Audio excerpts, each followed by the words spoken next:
Let's take a look at an example of why you would want to delegate an entire class.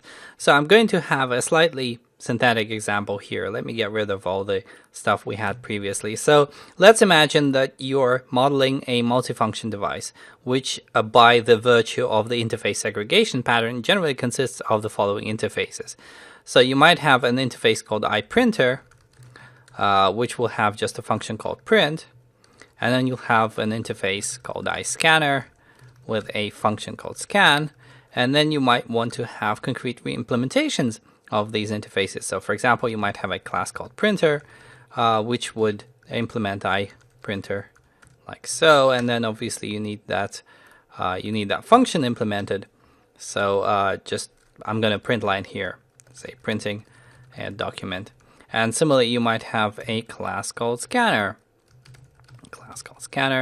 Which is an iScanner, and then of course once again we implement the appropriate function. So here, for example, I'll say scanning a document.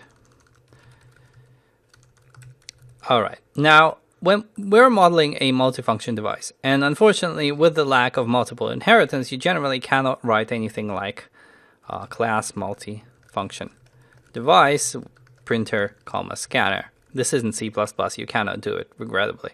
Now, one of the ways that you can do it is you can say, well, by the way, I am both a printer and a scanner. And therefore, I'm going to implement all of this myself. And I'm going to do something here. Now, the question is, what do we want to do? We really don't want to duplicate the functionality that's already been done.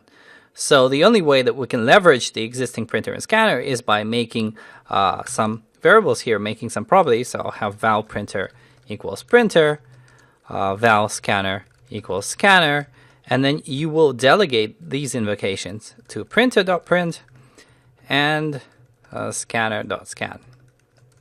Okay, so this will work. This will actually let you do stuff. So let's take a look at how this would work. So you would have val mfd equals multifunction device, and then you can do mfd.print or mfd.scan, and you will get the appropriate results.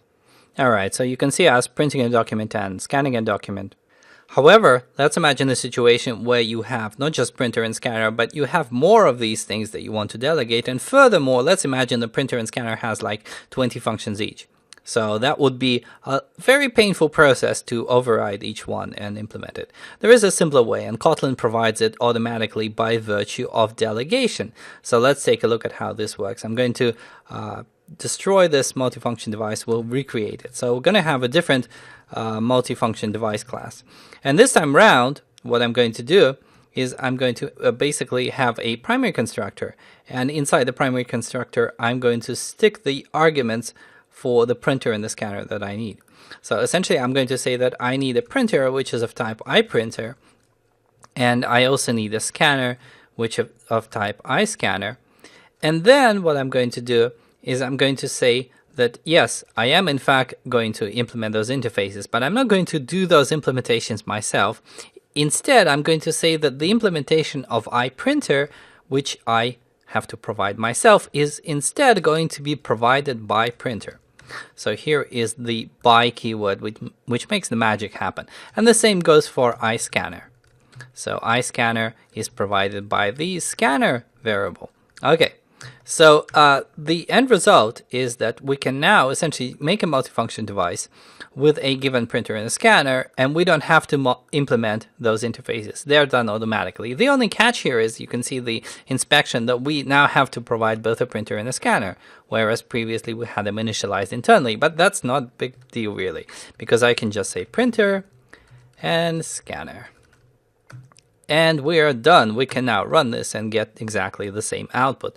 So essentially what happened here is that we implemented iPrinter and iScanner through these variables, but we didn't have to write any code for any of the overrides. We simply used the overrides from the appropriate classes, and here is our output.